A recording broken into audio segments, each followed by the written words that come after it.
요즘 분위기가 그렇게 흥분하는 분위기는 아니고요. 좀 차분하게 냉정하잖아요. 그래서 그렇게 흥분하지 않고 이게 발표가 며칠 전에 나왔거든요. 저도 엠바고가 걸려가지고 그 전날에 얘기는 들었는데 뭐 분위기가 좀 그렇더라고요. 그래서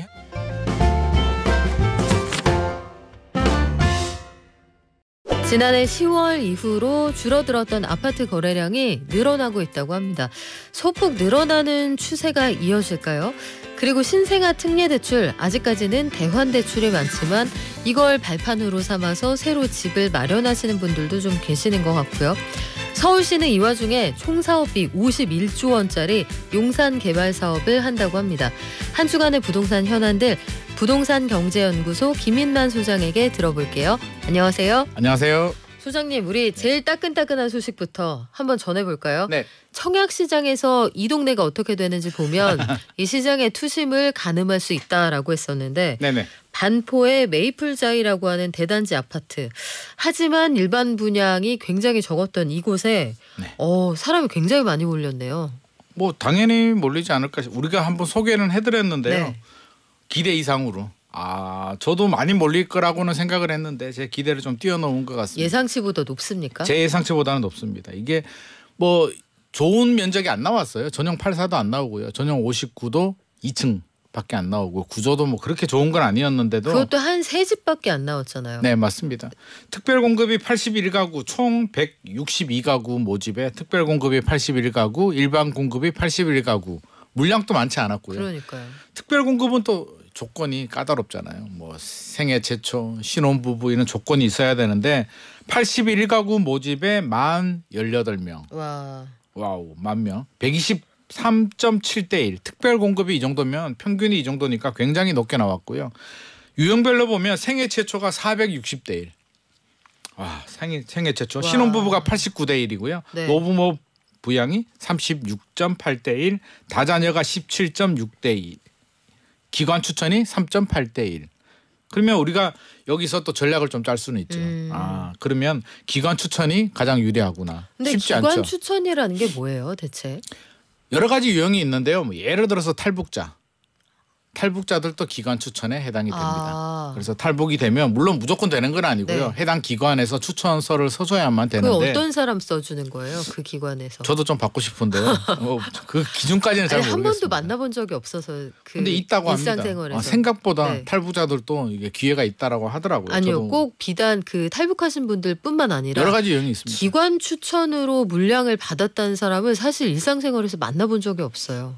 확률이 그렇게 물량 자체가 많지는 않습니다. 이게 만나보는 게 굉장히 희귀할 정도인데 아무튼 그렇고요. 다자녀가 17.6대 1이니까 다자녀분들이 생애 최초보다는 유리합니다. 다자녀 노부모 부양에 좀 더 적극적으로 공략하시는 게 좋을 것 같습니다. 아니 근데 아까 잠깐 분양가 얘기를 했지만 분양가가 6,800만 원이란 말이에요. 네네. 그러면 이게 금수저 특공이라는 말이 나올 만한 한 것이 아이가 많으면서 가점은 되게 높으면서 현금은 적어도 한 10억 원 가지고 있으면서 맞습니다.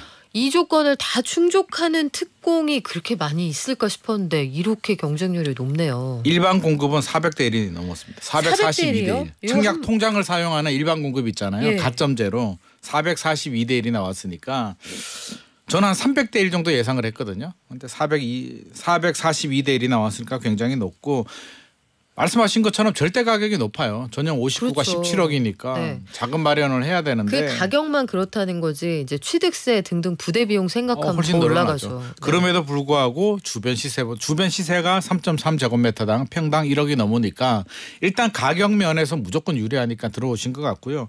참고해야 될 부분은 여러 가지 제약이 있습니다. 재당첨 제한 10년 걸리고요. 전매 제한 3년, 실거주 의무 2년 걸리니까 그런 점 감안하셔서 충분히 전략을 좀 짜야 될 것 같습니다. 일반 공급은 81가구 모집에 몇 명이 몰렸습니까? 엄청나게 많이 몰렸는데요. 36,000명.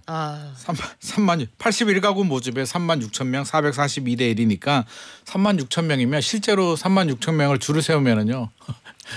굉장합니다. 상상하기 어려운 숫자죠. 중소도시 인구 정도 되니까 굉장히 많이 몰렸다 정도 생각하시면 되고 이 정도면 전교 1등 해도 안 되고요. 그냥 강남구에서 1등 정도 해야 당첨되지 않을까 싶습니다. 전형 59A는 딱 한 가구 모집인데 네.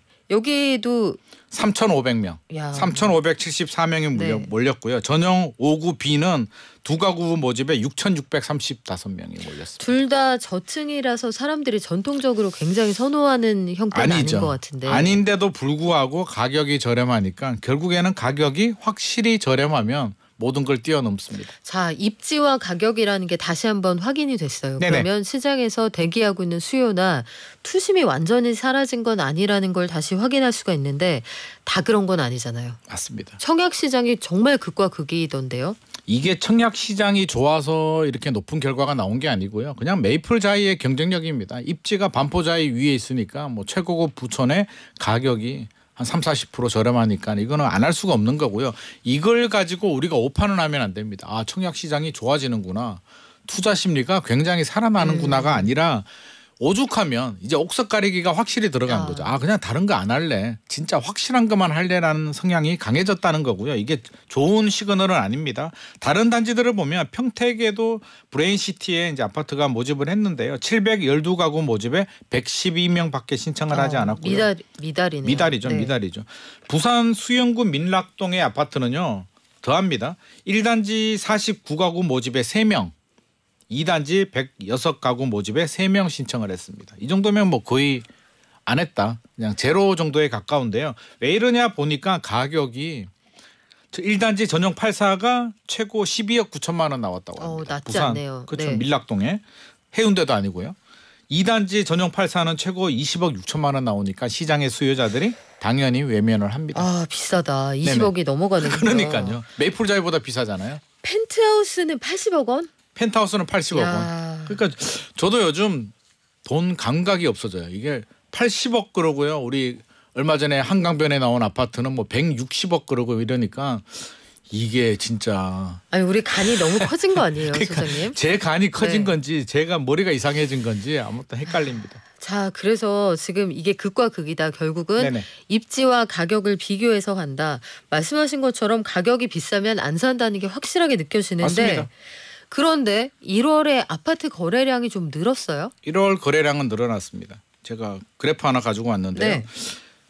1월 거래량이 1,732건이 나왔습니다. 12월이 1,825건인데 요 수치만 보면 1월이 줄어들었네 라고 하는데요. 네. 이게 우리가 30일 계약하고 30일 이내 신고를 하면 되니까 아직 신고가 안 들어온 물량들이 많겠죠. 그래서 시점은 2월 6일 시점이기 때문에 좀 감안을 한다면 2,000건은 훌쩍 넘을 것 같고요. 제 생각에는 2,000 중반 후반까지도 올라갈 것 같고 이런 추세라면 2월은 더 많이 한 3,000건 가까이 가지 않을까 저는 조심스럽게 예측을 해봅니다. 그러면 작년의 거래량하고 비교를 해보면 네. 작년에 상반기에 집값이 제법 좀 높은 속도로 그렇죠. 올라가고 있었던 2월과 3월의 거래량이 각각 2,457건, 맞습니다. 2,983건이었거든요. 네네. 그럼 지금 그 분위기로 간다는 뜻이에요? 지금은 따라가고는 있는 것 같습니다. 뭐 여러 가지 이유가 있는데요. 네. 일단 12월에 뭐가 발표됐냐면 미국에서 기준금리 뭐 3번 내릴 수 있다라는 시그널이 나오니까 투자 심리에 영향을 주면서 1월에도 조금 영향을 준 것 같고요. 1월에 대책이 몇 개 발표가 됐잖아요. 일십 대책 뭐 안전진단 받지 않고 재건축 진행할 수 있게 해주고 주택수도 빼주고 큰 효과는 아니지만 그래도 약간의 효과는 분명히 있는 것 같고요. 또 GTX 연장 신설 호재 나오면서 해당 지역들 영향을 줬고 1월 29일에는 또 신생아 대출 특례 나오면서 아마 2월에도 이런 흐름이라면 작년처럼 갈지는 조금 지켜봐야 되겠지만 저는 이런 흐름을 또 따라가지 않을까 싶은데 문제는 이게 뭐 대세 상승? 계속 막 올라가는 분위기는 아니고 작년하고 좀 비슷하게 좀 반등을 하다가 또 결국에는 이거 따라가도 되나? 한계를 또 넘지는 못하지 않을까 싶습니다. 근데 작년하고 올해하고 결정적인 차이가 있다면 하반기에 그래도 금리가 좀 명시적으로 내려가지 않겠느냐 이 조건이 좀 달라지잖아요. 내려가주면 참 좋겠는데요. 진짜 내려가야 되는 부분이고요. 제가 걱정하는 부분은 자 금리가 내렸습니다. 0.25 정도 내리면 아마 거래량이 조금 더 늘어날 거예요. 아 이제 금리 내리는구나. 거래량이 늘어나는데 제일 제가 우려하는 부분은 자 금리가 내렸습니다. 그래서 거래량이 한 2달, 3달 늘어나다가 멈췄을 때 또는 거래량이 줄어들었을 때 그때는 원인이 지금 모든 원인이 금리잖아요. 금리가 올라서 집값이 꺾였고 또 금리가 내리면 모든 문제가 해결될 거라는 나름대로의 기대감을 가지고 있는데 실제로 금리가 0.5 정도 내렸음에도 불구하고 집값이 본격적으로 반등하지 못하면 뭐가 문제지? 라는 굉장히 심리적인 좀 패닉이 올 수도 있기 때문에 그 부분에 대해서는 우리가 조금 더 신중하게 생각할 필요는 있을 것 같습니다. 그래요. 이게 대출 성향 그리고 금리에 따라서 좀 달라질 수 있을 것 같은데 작년 거래량을 보면 추석 이후에 특례 보금자리론 끝나고 네. 대출 성향이 강화되고 금융권에 그래서 맞습니다. 돈 잘 안 꿔주고 이러면서 거래량이 쭉 줄어들었거든요. 그러면 올해 우리가 받게 되는 이 1월 거래량 굉장히 중요하고요. 되겠네요. 우리가 항상 명절 때 이제 터닝 포인트 이야기를 하는데 작년 설 이후에 이제 거래량 늘어났고요. 네. 추석 이후에 거래량 줄었는데 올 설 이후에 또 거래량이 늘어날 수도 있기 때문에 하필이면 공교롭게 또 설 추석이 항상 이렇게 또 변화를 줍니다. 그래요. 이게 어떤 효과가 있을지 또 설 연휴 지나고 나서 한번 봐야 할 텐데 용산에 대규모 개발 계획이 발표가 됐어요. 네네. 사실은 발표된 지는 오래됐고 네. 추진을 구체적으로 어떻게 해보겠다고 오세훈 서울시장이 현장에 나가서 네. 설명을 하더라고요. 네네. 요 내용이 어떤 겁니까? 일단 청사진을 제시했는데요. 2013년에 이제 최종 좌초가 됐고 이게 아마 기억을 하시는 분들은 아실 텐데 2000년대 중반에 단군 일의 최대 개발 사업. 그렇죠. 이게 둔촌주공 이전에 단군 일의 최대 개발 사업이 이게 원조예요. 이게 원조입니다. 네. 원조. 그래서 개발 사업이었는데 이게 무산이 됐습니다. 무산이 돼서 파급 효과가 아마 파급력이 엄청났고요. 이게 영향을 받은 분들이 꽤 많이 있는데 다시 추진한다라고 합니다. 110층 최고 110층으로 초고층 컴팩트 시티를 만들겠다는데 컴팩트 시티가 뭐냐라고 하면 뭐 우리가 알고 있듯이 이제 코엑스 같이 컨벤션도 만들고요. 호텔도 만들고 광역 환승센터도 만들고 주택도 만들고 모든 컴팩트 복합 시티를 용적률은 우리가 땅에 얼마나 높게 많이 짓느냐의 기준인데 1700%까지 올려버리겠다. 용적률을요? 예, 우리가 보통 아파트는 250% 정도 줍니다. 그러니까 1700%면 어마어마한 고밀 개발을 하겠다라는 청사진을 발표하였습니다. 그러면은 이게 과거에 2013년에 좌초됐다가 다시 지금 추진이 된다고 하셨잖아요. 네네. 그때 안 됐을 때는 또 그럴 만한 이유가 있지 않았을까 싶은데요. 그때가 참 공교롭게도 지금하고 약간 비슷한 것 같기도 하고요. 경기가 비슷하네요. 네. 네. 노무현 정부 시절에 이제 굉장히 과열이 됩니다. 부동산 시장이 엄청나게 과열이 되니까 또 모든 기대를 다 모으고 단군 일의 최대 개발 사업 용산만 개발이 되면 뭐 서울이 난리가 난다라는 분위기였는데 글로벌 금융위기가 오면서 또 꺾일 때가 됐죠. 주택시장이 갑자기 꺾여버립니다. 건설 경기, 분양시장, 부동산 시장 모두 다 침체가 되니까 사업 추진력을 잃어버렸죠. 그래서 시공사들이 고민하다가 결국에는 삼성물산이 발을 빼면서 최종적으로 무산이 됐고요. 그 파급 여파로 아마 건설하시는 분들 또 분양시장이 갑자기 안 좋아지면서 아마 많은 분들이 아마 도산도 일어나고 많은 어려움을 겪었는데 그게 다시 추진된다고 하니까 또 희망을 가지시는 분들도 있고요. 또 걱정을 하시는 분들도 있고요. 이게 제대로 될까? 또 그래서 지금은 두 가지가 다 공존하고 있는 것 같습니다. 그때도 상황이 비슷했던 걸로 기억을 해요. 네네, 그때 맞습니다. 2013년 경기가 2008년 추석 때 세계 금융위기가 왔고 그렇죠. 2009년에 살짝 주택시장 반등했다가 쭉 하락했잖아요. 맞아요. 맞습니다. 근데 지금 상황도 보면은 상업부동산 시장이 그렇게 좋지 않은 상황이란 말이에요. 안 좋습니다. 사업비만 해도 51조 원 이거 어마어마한 사업인데 어떻게 될 것 같아요, 소장님? 이게 서울시에서 계산이 51조고요. 최근에 건축비 올라가는 거 보면 저는 51조 가지고 안 되지 않을까 싶은 생각도 듭니다. 그래서 여러 가지 난관이 있는데 일단 PF 문제. 지금 건설사들이 지금 PF에 다 발목이 잡혀가지고요. 이걸 할 수 있는 추진할 수 있는 여력, 민간에서 할 수 있는 여력이 되지 않고요. 고금리가 언제 해결될지는 모르겠는데 금리가 좀 내려가야 사업이 진행이 되고 또 결국에는 분양을 해야 되잖아요. 업무시설, 주택 분양을 해야 되는데 물론 용산이니까 메이플 자이처럼 저렴하게 해주면야 그냥 로또가 생기겠는데 이게 저렴하게 되겠습니까? 건축비 생각해 보면 분명히 고분양가 나올 거란 말이에요. 그러면 이렇게 본다면 아마 건설회사들도 상당히 많이 고민을 할 겁니다. 사업성 측면에서는 안 나오는데 용산이라는 상징성 때문에 과연 참여를 해야 될까가 아마 고민이 될 것 같고 저는 저 개인적으로는 삼성물산이 들어가느냐가 아마 중요한 이슈가 되지 않을까. 과거에 이 사업을 포기했던. 삼성이 포기하니까 안 됐거든요. 그래서 계산의 삼성이 들어간다면 좀 타당성이 있을 것 같고 삼성이 안 한다면 좀 어렵지 않나 싶습니다. 근데 이게 상업부동산 얘기라서 사실 네. 주거용 부동산에 직접적으로 영향이 있을까 싶기는 한데 네네. 용산 일대의 집값은 올라갈 수도 있겠죠. 올라갈 수도 있죠. 전반적인 부동산 시장에는 어떤 영향을 줄까요? 이게 2020년, 2021년에 발표했으면 아마 난리가 났을 겁니다. 아마 기억나실 거예요. 2018년이었나요? 19년이었나요? 그 당시 박원순 전 서울시장이 싱가포르에서 뭐 여의도, 용산 뭐 그렇죠. 이렇게 개발한다라는 발표도 아니고 기자한테 살짝 얘기했다가 그냥 난리가 나고 그냥 무산돼 버렸던 경우가 있었는데 그런 분위기라면 이거는 난리가 나는데 요즘 분위기가 그렇게 흥분하는 분위기는 아니고요. 좀 차분하게 냉정하잖아요. 그래서 그렇게 흥분하지 않고 이게 발표가 며칠 전에 나왔거든요. 저도 엠바고가 걸려가지고 그 전날에 얘기는 들었는데 뭐 분위기가 좀 그렇더라고요. 그래서 현장 부동산에 물어보니까 예전 같으면 전화통 그냥 불나고 그냥 업무가 마비될 정도인데 지금은 전화가 별로 없다라고 이야기를 하더라고요. 그래서 반응이 예전 같지는 않은 것 같습니다. 그래요. 아직 시장이 조심스럽게 지켜본다 이런 느낌이 있는데 전세 시장은 가격이 좀 올라가는 모양이에요. 최근에 계약갱신 청구권이 있는데 이거 안 쓰고 그냥 제가 좀 알아서 올려드릴게요 해서 얹어주면서 재계약하는 세입자들이 늘어난다. 이게 왜 그렇습니까? 왜 그러냐면 전략이 있습니다. 다 전략인데요. 왜냐하면 작년 3분기까지는 전세 가격이 내려갔습니다. 전세 가격이 좀 내려가긴 했는데 0.8에서 2.5% 정도 내려갔어요. 내려가면 세입자 입장에서는 전세금을 돌려받는 거잖아요. 그렇죠. 당연히 계약갱신 청구를 할 필요가 없죠. 4분기에는 늘어났어요. 0.9%. 평균 510만 원 정도 늘어났는데 이게 평균이긴 합니다만 그러면 세입자 입장에서는 생각을 하죠. 510만 원 올려줄까? 아니면 지금 계약갱신 청구를 한 번 사용할 수 있잖아요. 그게 사용할까? 5%입니까? 네, 5% 이내로. 근데 지금 사용하기에는 아쉽다. 왜 아쉽냐면 지금 여러 가지 상황을 고려하니 입주 물량이 줄어들잖아요.